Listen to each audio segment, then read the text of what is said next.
नमस्कार दोस्तों, स्वागत आप सभी का मेरे YouTube चैनल धर्मराज एजुअप पर। साथियों, विश्व में तेजी से घटनाक्रम बदल रहे हैं और उन बदलते हुए घटनाक्रमों पर आपका ध्यान आकर्षित करने के लिए और आपको अपडेट रखने के लिए मैं कुछ जरूरी खबरें लेकर के आपके सामने आया हूं जो आपको जाननी चाहिए। पहली खबर पर बात कर लेते हैं। यूएसबी ग्लोबल वेल्थ रिपोर्ट, जिसमें 2025 के आंकड़े दिए गए हैं, भारत के लिए काफी शुभ समाचार हैं। हॉर्मुज पर अमेरिका और ईरान के टकराव के चलते बंद होने का संकट मंडरा रहा है। साथ ही बात करते हैं फीफा विश्व कप की, तो नॉर्वे को हराकर इंग्लैंड सेमीफाइनल में पहुंच चुका है और भारत की यास्तिका भाटिया ने लॉर्ड्स टेस्ट में शतक लगा करके भारत का मान बढ़ाया है। अब खबरों को जानते हैं विस्तार से। स्विट्जरलैंड के दिग्गज बैंक यूबीएस की ग्लोबल वेल्थ रिपोर्ट 2026 के मुताबिक भारत ने साल 2025 में 31,033 नए यूएस डॉलर करोड़पति बनाए हैं। यह संख्या चीन के 14,079 नए करोड़पति के मुकाबले दोगुने से भी अधिक है। भारत में करोड़पतियों की संख्या सालाना 3.4% की दर से बढ़ रही है, वहीं चीन में यह 0.3% के आसपास ही देखने को मिल रही है। हालांकि चीन 53 लाख करोड़पतियों के साथ अब भी भारत के करीब 9.44 लाख करोड़पतियों से काफी आगे है, पर वेल्थ क्रिएशन की रफ्तार के मामले में भारत ने ड्रैगन को पीछे छोड़ दिया है। ये एक शुभ समाचार है और इससे हमें अवगत होना ही चाहिए। 2020 के बाद से भारत में औसत संपत्ति में 20% का उछाल आया है।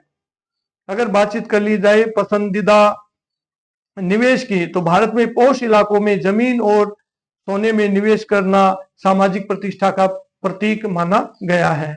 अमीरी और गरीबी की जो खाई है उस पर थोड़ा सा ध्यान आकर्षित कर लेते हैं। रिपोर्ट में भारत का वेल्थ गेन इंडेक्स 0.74 बताया गया है। यहाँ 0 का मतलब पूर्ण समानता, 1 का मतलब चरम असमानता। यह आंकड़ा चीन के 0.60 से बहुत ज्यादा और अमेरिका के 0.77 के करीब है, जो देश में अमीर और गरीब के बीच की खाई, गहरी खाई को भी दर्शाता है। अगली खबर की ओर चर्चा कर लेते हैं। ईरान अमेरिका के बीच सीज फायर टूटने के बाद शनिवार देर रात दोनों देशों ने बड़े हमले किए। अमेरिकी सेना की सेंट्रल कमांड, जिसे सेंटकॉम के नाम से जाना जाता है, ने तीसरे दौर के हमलों में ईरान के 140 ठिकानों को निशाना बनाया। मुख्य रूप से तटीय क्षेत्रों में स्थित मिसाइल व ड्रोन लॉन्च सुविधाओं, गोला बारूद भंडार और संचार केंद्रों पर हमले किए गए। अमेरिका ने यह दावा किया है कि यह कार्रवाई हॉर्मुज में साइप्रस के झंडे वाले जहाज पर हुए हमले के जवाब में की गई थी।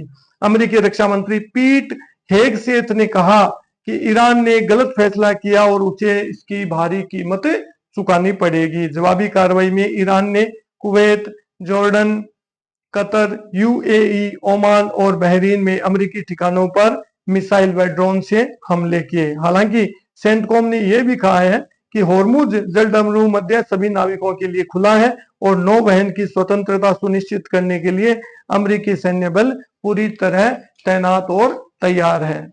खबरों में आगे बढ़ते हुए फीफा विश्व कप से खबर आ रही है, उस पर चर्चा कर लेते हैं। जूड बेलिंगहम के 2 शानदार गोल की मदद से इंग्लैंड ने अर्लिंग हॉलैंड की नॉर्वे टीम का पहली बार फीफा विश्व कप खिताब जीतने का सपना तोड़ दिया है। इंग्लैंड ने यहां खेले गए क्वार्टर फाइनल में नॉर्वे को 2-1 से हराकर 2018 के बाद पहली बार फुटबॉल विश्व कप के सेमीफाइनल में जगह बना लिया। बेलिंगहम ने अतिरिक्त समय के तीसरे मिनट में विजयी गोल से पहले शुरुआती हाफ में बराबरी का गोल भी किया था।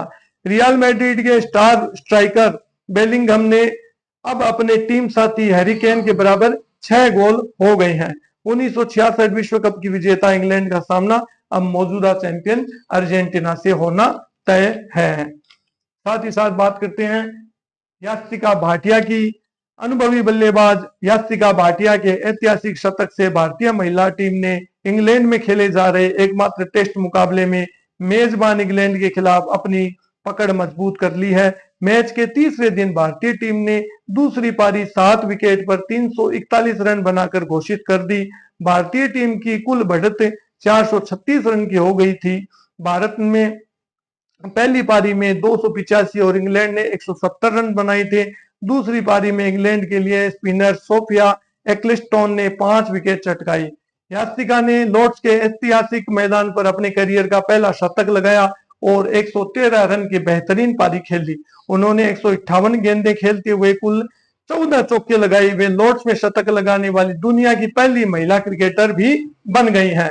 गौरतलब है कि लॉर्ड्स के 142 साल के क्रिकेट इतिहास में पहली बार महिला टेस्ट मुकाबला खेला जा रहा है। वहीं ऋचा घोष ने 52 गेंदों में 8 चौकों के साथ नाबाद रहते हुए 50 रन बनाए थे। बात कर लेते हैं अन्य खबरों की। केंद्रीय वाणिज्य और उद्योग मंत्री पीयूष गोयल 13 जुलाई से 17 जुलाई 2026 तक एक उच्च स्तरीय भारतीय व्यापार प्रतिनिधि मंडल के नेतृत्व में स्पेन, बेल्जियम और फिनलैंड की यात्रा पर हैं। ये 5 दिवसीय दौरा है। सबसे पहले उद्योग मंत्री पीयूष गोयल साहब स्पेन जाएंगे। स्पेन के अंदर automotive, renewable energy, artificial intelligence और सेमीकंडक्टर्स जैसे क्षेत्रों में निवेश के अवसरों पर चर्चा करेंगे। वहीं यात्रा के दूसरे पड़ाव में बेल्जियम में होते हुए यहाँ India European union business round table में हिस्सा लेंगे। इसके साथ ही विदेश मंत्री एस जयशंकर के साथ तीसरी India European union trade and technology council की मंत्री स्तरीय बैठक में सह अध्यक्षता भी करेंगे।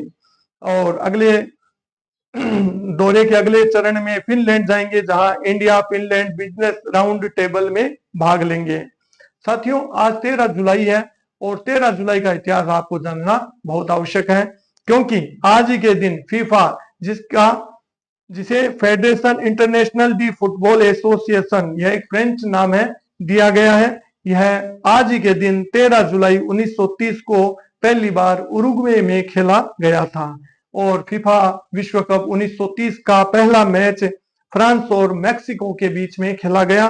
फ्रांस ने मैक्सिको को 4-1 से हराया था और इसका फाइनल उरुग्वे ने अर्जेंटीना को 4-2 से हराकर पहला फीफा विश्व कप खिताब जीत लिया था। इस तरह से आज की खबरें आपके साथ साझा की गई हैं। बाकी इन खबरों के बारे में आप क्या सोचते हैं, हमारे कमेंट बॉक्स में आप अपना मार्गदर्शन दीजिए। साथ ही हमारे चैनल को लाइक कीजिए, सब्सक्राइब कीजिए और अपने दोस्तों, रिश्तेदारों, परिचितों के साथ इसे शेयर कीजिए। बेल आइकॉन दबाना न भूलें।